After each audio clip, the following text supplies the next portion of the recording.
doctor Charlie David, tiene usted la palabra. Muchísimas gracias. Bueno, de antemano quiero poner de manifiesto que esta solicitud fundamentalmente se da toda vez que en las audiencias concentradas lo que conoce este defensor no hubo una oposición debida a la medida de aseguramiento, ni siquiera se presentó una apelación de la misma. Por lo tanto, este defensor consideró necesario esta diligencia para hacer la respectiva solicitud de procura de los derechos de mi representado.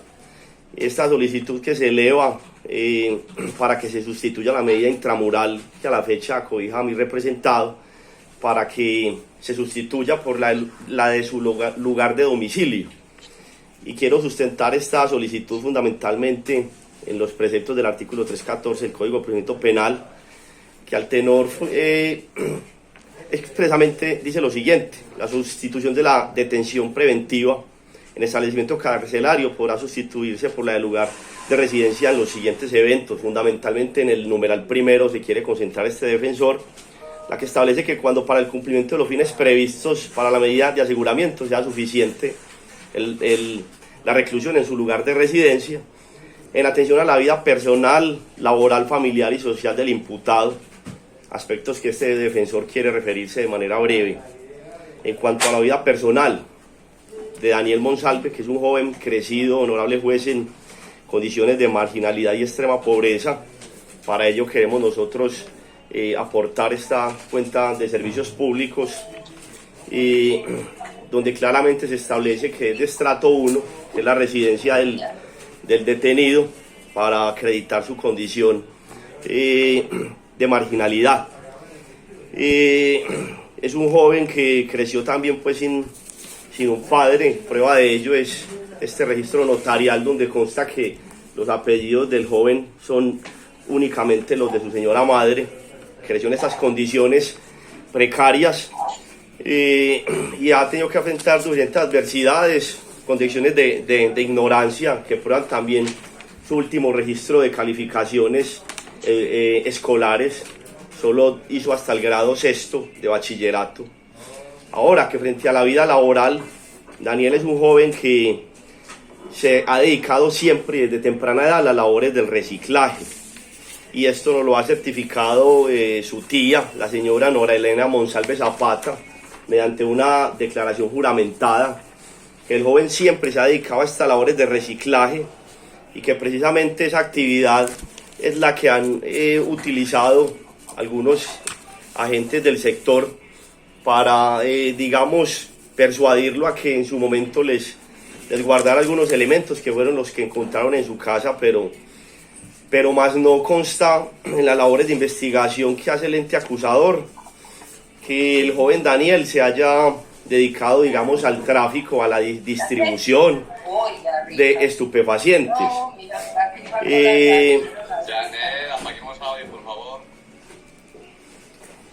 Que el joven nunca se ha dedicado a la distribución y a la comercialización, y prueba de esto también es que en la imputación que hace la Fiscalía ni siquiera se acerca a imputarle cargos por concierto para delinquir o otros delitos que lo puedan vincular directamente a las actividades con bandas criminales, más allá de un simple almacenamiento entre los materiales de reciclaje que él guardaba en la casa. Por lo tanto, considera este defensor que en los preceptos del artículo 376 del Código Penal no podríamos endilgarle una conducta directamente que lo condicione al riesgo para la salud pública. Ahora, que en cuanto a la vida familiar del señor Daniel Monsalve, es de resaltar que convive con su compañera sentimental Caroline Yuleisi García Ruiz desde hace más de 4 años, mostrando con esto, y de eso tenemos una declaración juramentada también de su compañera sentimental, donde ella también certifica efectivamente que hace más de 4 años y medio conviven juntos y que él se dedica a estas actividades constantemente de reciclaje, y que además podemos inferir con esto, honorable juez, señora fiscal, que el joven, pese a su corta edad, tiene un sentido de responsabilidad y estabilidad emocional. Además vive rodeado de un grupo familiar de casi 40 personas que viven en el mismo la misma unidad familiar, que es un conjunto de unas casas que no están desenglobadas, donde viven cerca de 48 personas que también pues entre tíos y primos han podido también regalarnos unas firmas para certificar el parentesco y la cercanía que tienen con el joven. Ahora, que en cuanto a la vida social, es importante mencionar lo que ya hemos reiterado, que es un joven que se ha formado en medio de muchas dificultades y que, aparte de las labores de reciclaje, también ha procurado superarse, por lo menos en sus actividades como deportista en el barrio y empíricamente como DJ en diferentes eventos sociales realizados por la Acción Comunal, y de esto hay diversos registros fotográficos que también podremos aportar si alguno de los intervinientes lo considera necesario. Ahora, que frente al soporte normativo para esta solicitud, honorable juez, permítame referirme muy brevemente a los requisitos del 308, que obviamente debieron haber sido citados en las audiencias concentradas, pero que ya por las razones expuestas no pudo darse, pero yo quiero tocarlos de manera muy breve. Los requisitos del 308 del Código de Procedimiento Penal, que textualmente nos refiere que el juez de control de garantías podrá valorar de manera suficiente si se configuran o no los requisitos para decretar una medida de aseguramiento, sin tener en consideración exclusivamente la conducta punible que se investiga. Y de esto el numeral primero nos dice que la medida de aseguramiento se muestre como necesaria para evitar que el imputado obstruya el ejercicio de la justicia. Obstrucción de la justicia es lo que nos refiere este citado numeral, que en el artículo 309 nos lo define como: se entenderá que la imposición de la medida de aseguramiento es indispensable para evitar la obstrucción de la justicia cuando existan motivos graves y fundados que permitan inferir que el imputado podrá destruir, modificar, dirigir, impedir, ocultar o falsificar elementos de prueba, o cuando impida o dificulte la realización de las diligencias o labor de los funcionarios. Frente a esto, honorable juez, señora fiscal, es importante resaltar que ni en las actas ni informes entregados por Policía Judicial, así como en el expediente que reposa en manos de la Fiscalía, consta el más mínimo intento por parte del señor Daniel Monsalve en obstruir las diligencias que se realizaron al momento del allanamiento, y eso también consta en la declaración extrajuicio entregada por su compañera sentimental, quien se encontraba presente en el momento de los hechos, y puede dar fe que el señor Daniel Monsalve en ningún momento presentó ningún tipo de actitud tendiente a la obstrucción del ejercicio de la justicia. Por otra parte, y frente a este numeral, queda claro también que la evidencia física requerida por el ente acusador para sustentar la imputación y posterior acusación fue recogida en la diligencia de allanamiento, fue embalada, rotulada por Policía Judicial y al momento de la captura, de tal forma que no existe riesgo alguno de que el procesado pueda intentar desaparecerla, toda vez que esta misma reposa bajo cadena de custodia en manos de la autoridad competente. Y frente al numeral segundo de este artículo, nos habla de que el imputado constituye un peligro para la seguridad de la sociedad o de la víctima. Y frente a esto dice la normatividad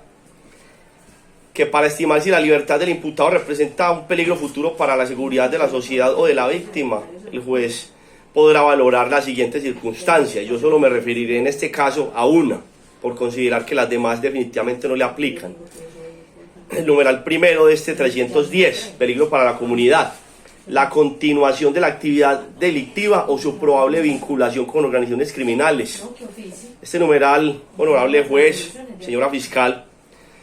consideramos que se surte al entender que la actividad principal económica del joven siempre ha sido las labores de reciclaje y nunca el tráfico de estupefacientes. De ello tampoco existe antecedentes por estas conductas, ninguna otra que haya cometido el joven Daniel Monsalve Zapata. La investigación de la Fiscalía, como lo manifesté en su comienzo, no nos muestra ni siquiera un asomo cercano a una imputación por un concierto para delinquir y ningún otro delito que lo pueda ligar a las bandas criminales del sector. Y otra garantía para la no comisión o la no continuación de la actividad delictiva del señor Daniel es la amplia red social con la que cuenta el joven Daniel Monsalve, de un grupo familiar de casi 40 personas, quienes rodean al joven y pueden y se comprometen a hacer un acompañamiento constante y una vigilancia permanente para garantizar el cumplimiento de los compromisos en caso tal de que su honorable despacho considerara pertinente conceder la solicitud de este defensor. Y el último numeral de este 308, que resulte probable que el imputado no comparecerá al proceso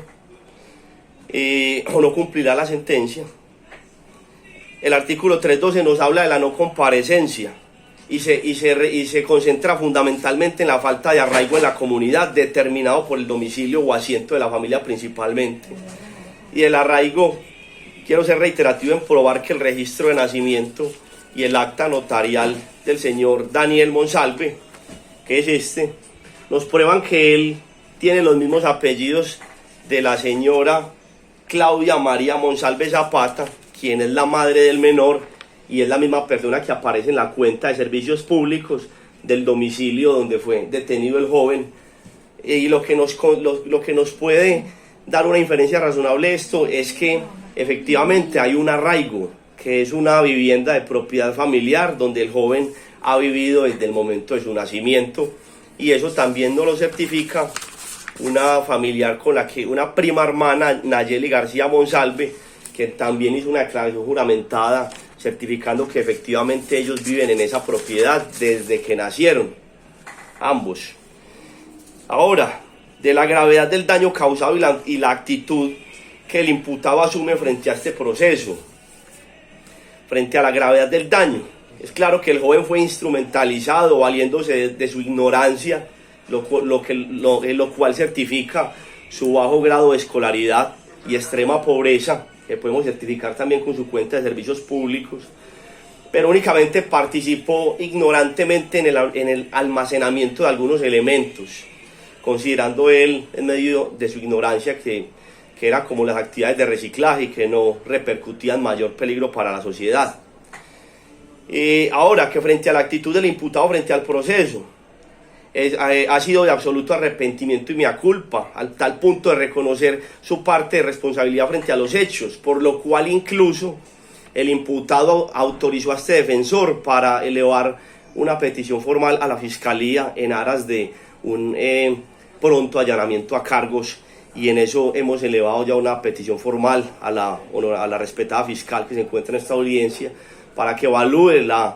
el allanamiento a cargos por parte de mi representado, quien quiere asumir su responsabilidad social con su leve participación en esta comisión de esta conducta punible. Siempre ha facilitado el ejercicio de la justicia. Ahora, y en el cuarto numeral de este citado artículo, la resistencia al procedimiento de la captura mediante actos violentos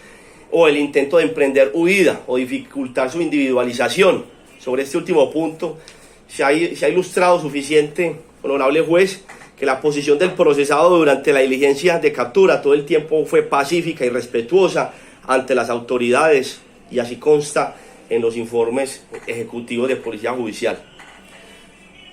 Por último, frente a la solicitud en concreto, honorable juez, respetada fiscal, le ruego a este defensor, a su honorable despacho, que en virtud de los principios de proporcionalidad y en concordancia con el numeral primero del artículo 14 del Código de Procedimiento Penal, se contemple la sustitución de la medida de aseguramiento intramural por la de su lugar de domicilio, toda vez que, como lo contiene la norma, para el cumplimiento de los fines previstos para la medida de aseguramiento, en este caso se hace suficiente la reclusión en su lugar de residencia. Considere además, honorable juez, del hacinamiento carcelario, la emergencia sanitaria actual y el desgaste de recursos públicos innecesarios muchas veces en la manutención del personal carcelario. No siendo más, honorable juez, les agradezco la atención prestada y quedamos atentos a las consideraciones que la honorable fiscal tenga y su respetado despacho considere también. Muchas gracias. Señora fiscal, tiene usted la palabra. Señora, muchísimas gracias. Voy a revisar los elementos. Doctor, ¿usted me envió los elementos al correo electrónico? No, porque los terminé de recopilar esta mañana, pero Puedo darles traslado Escucha. inmediatamente si me regalan